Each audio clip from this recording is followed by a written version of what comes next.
So, I'm a PhD student within the Distributed Systems group at the University of Portsmouth, but I don't actually work on any of the software. This is all done by Cambridge University and a few other people. So, well, I know a little bit about it, and I'll try and explain how Zen works for you. It's not my software. But also, I don't think I can answer every question, but I'll do my best. But some of the deep, dark technical stuff may be a bit glossed over. So Zen is a virtual machine monitor for the normal x86 that you run Linux on. I'll explain what the virtual machine monitor means. So I'll talk about why we want to do virtualization. So in a nutshell, this is all about running more than one operating system on the same physical machine. Why would you want to do that? How does Zen try and do this for you, and what other software does this? The architecture of Zen, so more sort of in-depth look at how Zen works. One of the coolest features is live migration, which means that you can move one of your virtual machines from one computer to another computer without shutting it down. So there's a little bit about that, because I think that's probably the coolest thing that Zen can do. I'll explain what you need to do if you want to try Zen at home. It's not as bad or as scary as you might think. And then we'll talk about some of the feedback that some of the users have had about Zen and what they're going to do with it in the future. So what is this Zen thing? The idea, like I said, is to be able to run more than one operating system on the same machine. So some of you will be familiar with virtualization techniques, but some people won't be. So Zen have a set of criteria for what the specific things they're trying to do with their project. They want to be able to run the normal operating systems, all the popular ones like Linux and Windows. They want to be able to scale to around 100 VMs, they said in their initial spec for Zen version 1. At the moment, it seems that the limiting factor is memory. So as long as you have enough RAM, you can keep on going at the moment. They want to try and do this securely, which if you know anything about virtualization is a bit of a nightmare. I'm not really going to talk about that, but if you have questions about it, I will try and answer them. And the idea is to try and get close to native performance, which again is very hard. They have quite a novel approach to trying to do this. So Zen is a virtual machine monitor. What that means is it's software that provides a set of services for creating and managing virtual machines. So I think people get a bit confused when they see virtual machine monitor. So Zen is a software that lets you run VMs. So why would you want to virtualize? Why do you want to run more than one operating system on one physical machine? I'm sure that you can think of ideas, and there are some on there. They're not going to go through them all. But there are a few that don't immediately spring to mind. Probably when I was writing this talk, the most interesting one that I found was that you can, by managing resources in your VM, you can provide quality of service for your applications. So if you sign up for a certain amount of power for a web server or whatever, you can guarantee that you'll be able to provide that, even on a heavily loaded machine, because you can put your application inside a VM and then migrate it to a machine with more resources if there's contention. The other one, of course, is I think we'll think of is you can run Windows and Linux on the same machine, which not just for us at home is a very handy feature for people who use this in business environment. So the problem is the normal x86 chip that you have in your computer wasn't built with virtualization in mind. And there's some stuff that it can't do, basically, the things that you have to do in software to make virtualization work. And there are two ways of adding that functionality. You either trap some things that the operating system does and modify them, which is slow, and it's probably the slowest way of doing the virtualization. Or you have to modify the guest OS to do things in a slightly different way, which you can get much better performance from. Currently, this is for current modern x86s that we use. So there are two more techniques for accessing the actual resources of a VM after you've chosen how you're going to do your virtualization. And you either fully virtualize the machine, so the whole thing presents itself as a normal x86 processor, and the guest operating system doesn't really know any different. Or you do what Zen calls para-virtualizing, which is where you present real and virtual resources, depending on what you're trying to do. So they're trying to get the best of both worlds. But I can talk more about that if you want. It's basically about how the device connects work and stuff. So Zen's not the only thing that you can use for doing this. probably the most popular, well-known one is user mode Linux. So it's a GPL project, and it lets you run Linux on top of Linux, basically. So you have to modify the Linux kernel for this to do this. So it uses para-virtualization like Zen does. And then there are companies that use user mode Linux to provide cheap hosting of full VMs for people to use. So you get root on your computer, basically. And one of those companies is Whitemark. I think they're the first in the UK to do it. And they've been trialling Zen. So you'll be able to buy Zen VMs from Whitemark. So the other one is a commercial program called VMware, which I think probably most people have heard of. That does full virtualization, which, as I've already mentioned, is quite slow. But this does mean it can run pretty much any x86 operating system without modification, because it just looks like a normal x86. The two flavors are Workstation, where you run Linux, and then you have VMware software that uses kernel modules to speed things up, and then you run your operating system on top of Linux. Or ESX Server, which uses a VMware kernel, which is booted when the machine comes up, and then every operating system is a guest. This is the same way that Zen works. So in Zen, you don't boot Linux and then run things on top of it. You boot the Zen kernel, and then everything is a guest operating system. It's probably one of the biggest misconceptions when people start using Zen, and you get very confused if you don't realise that's how it works. So Zen have some jargon that they've come up with for themselves. Virtual machines are called domains, and the Zen VMM they call the hypervisor. So I'll probably say domain and hypervisor from now on, but just so you know, that's what I mean. This is an old diagram that I've nicked of the Zen architecture. This is actually Zen 1, but for ease of explaining how this stuff works, the older diagram is much clearer because Zen 2 and 3 just got more complicated. So in a nutshell, this is how it works.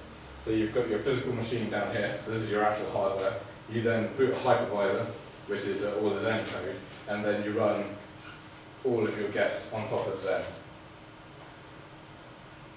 You have a special guest, or domain, as they call them. When you, after you boot Zen, you have a, at the moment I think you can only use Linux, but you have, the first domain that comes up is called domain 0, and it has access to the hypervisor to make it do stuff. So via the admin interface, when you're in domain 0, you can create and manage VMs, but you can only do it from within domain 0. So typically, domain 0 has a privileged kernel, so it's allowed to see your hardware. But when you run other VMs, especially Linux, I talk about Linux a lot mainly because we all use it, you normally use a stripped down kernel which doesn't have access to the physical devices and will go via the virtual interfaces that Zen presents. So this was just to give you an idea of how much stuff needed to be modified for Zen guest operating systems. Then this is Linux 2.4 on Windows XP for Zen 1. Then all these percentages have gone down. But the kind of in a nutshell bit is only the OS specific stuff in Linux in the end in 2.6 needed changing. There wasn't that much work. XP had some problems, mainly, well, some stuff like XP runs in ring naught and stuff like that. So one of the coolest features of Zen, when you've got your virtual machines, if you have more than one physical server, all running Zen hypervisors, is that you can move a VM from one machine to another machine as long as you have the resources. So I'm not going to go into too much detail about how that works. If you're familiar with different methods of migration, you'll probably see that this is a hybrid of two methods.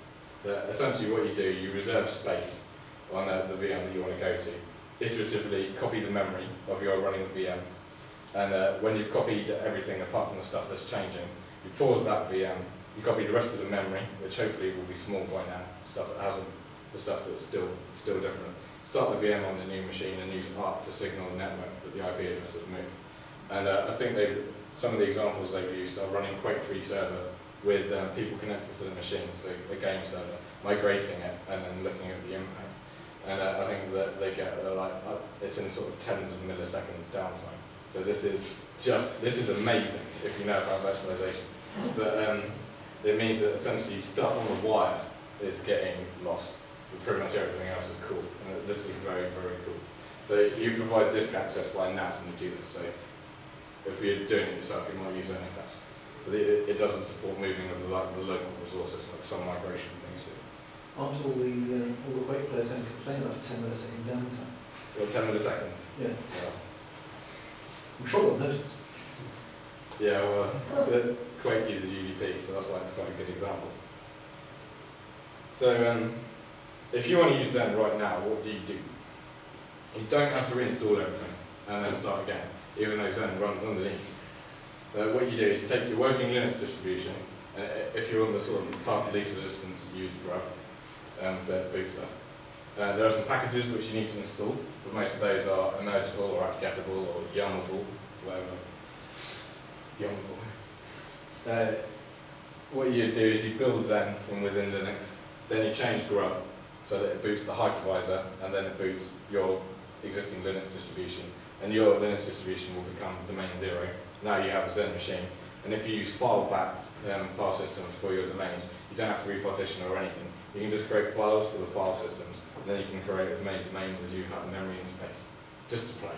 But they did a bootable live CD. I don't know whether it's based on Knoppix, but it means that you can boot a normal machine, and I think you get X, and you can click buttons and just start operating systems and see them all running. It's very clever. So we're, I think, stable as Zen 2. Zen 3 probably not that far off. I nicked this slide. So this is what they actually say is working in Zen 2. I haven't really talked about the performance, but performance is very good. I can quote some numbers at you if you want. But as I say, the other cool function, live relocation, that works right now in Zen 2. But there are some problems. Some of these I got from the guys that run Bytemark hosting. So they trialled Zen as a viable alternative to UML, and they have some problems with it. So the admin interface doesn't have so much support for monitoring. I think anyone who's tried to evaluate Zen for a production environment has come across this problem. It's very hard to work out what your VMs are doing from within domain 0, which you need if you're going to be able to use this in production environment. If you want to change the amount of memory a guest has, you have to do that manually. What they'd like to be able to do is have the guest dynamically steal memory up to a certain threshold. And the same with CPU. At the moment, I think it's just round robin. The guests aren't SMP aware, which you might not think is a big problem, but a lot of people seem to think it is. So the hypervisor knows about CPUs and SMP, but your guests don't. It doesn't work with 4 gig of RAM, which again, you might think 4 gig of RAM is a lot. But if you're running lots of VMs, 4 gig of RAM turns out to not be a lot, especially in a production environment. And this is 32-bit only, it's not 64-bit. So now we have the future. So this is going into Zen 3. I'm not going to talk about all of these. They're just probably the most important one is this guy. So we said at the beginning that x86 doesn't support virtualization. It has some problems. It doesn't do some stuff that you need. This is a new set of instructions for x86 and functionality for the x86 that will be put into all modern processors, which allows you to do virtualization without modifying the guest. Basically, it provides enough stuff on the chip that you don't have to change Windows or Linux. So when this comes out, you'll be able to take vanilla Linux and vanilla Windows and boot them both at the same time and opt out between them, essentially, without having to modify your guests. So you don't have to be working for Microsoft in order to be able to run Windows and Linux at the same time, basically. So I suppose that's really the summary. This is the problems with Zen 2 and where they're going with Zen 3. So this is an unstable thing which you can get at the moment if you want to play with it. But I think Zen 2.0.7 is out, so that's the kind of for the faint-hearted. And it's not going to ruin your machine, basically. I would think it's not going to ruin your machine. So, this horrible, horrible URL is where you can get all the stuff about Zen. The Zen users mailing list is very good. They actually answer your questions and stuff. You use Mode Linux and VMware if you want to find out how much EX server really costs you. And these are the guys that have been, wait a minute, what's wrong with URL? Bytemark-hosting.co.uk is where you can find the people that actually sell you these VMs, and this is where you'll be able to get a Zen VM from. I'm not on commission. Yeah. I think that's it. I'll just leave that slide there.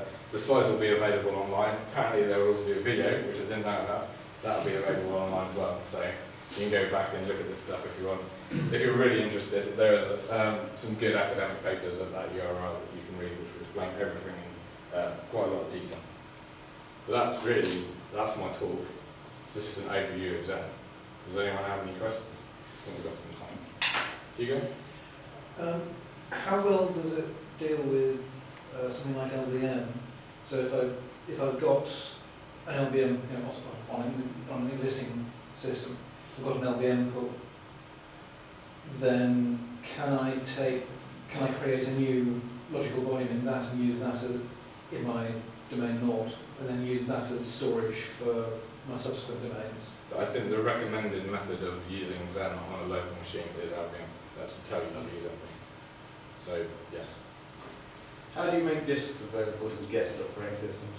Well, glad you asked that. So this continues on from Hugo's question.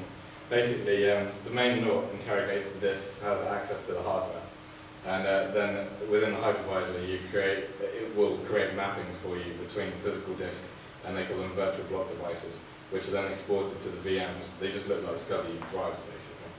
So this is part of their power virtualization rather than full virtualization, which is where they get their fairly cool performance from. By not supporting AGP drives, what happens if you got it? So basically, it just didn't. Zen 2, I think, won't boot if you compile AGP support for the kernel in. I don't know the nitty gritty, but PCI only. yeah, it just didn't do it. Right. I believe. I mean, this is stuff that we've read and discussion about. Presumably you could test that. No. Okay, no. Sure. Adrian? Got any idea when, because the AMD is doing the same, that VGX are doing a similar but not identical one called Pacifica that's supposed to be out at some point. Just wonder if you'd heard sort of when Zen might be running on those chips, or even when those chips might be out. I don't know, although I do know that Zen is closely affiliated with, well, it seems to be closely affiliated with both Intel and AMD, which is good. This is, I think, I got the impression that Intel paid for quite a lot of this, but it doesn't seem that there's going to be exclusively an Intel technology.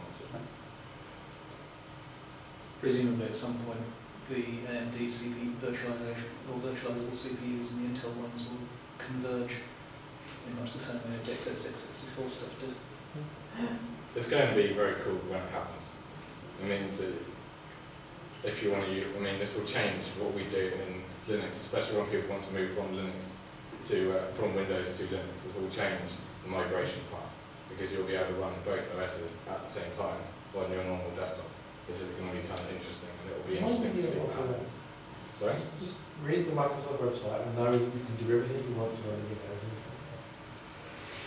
I don't think there's anybody here that went from Windows to Linux that took Windows, deleted it, installed Linux, and that was it.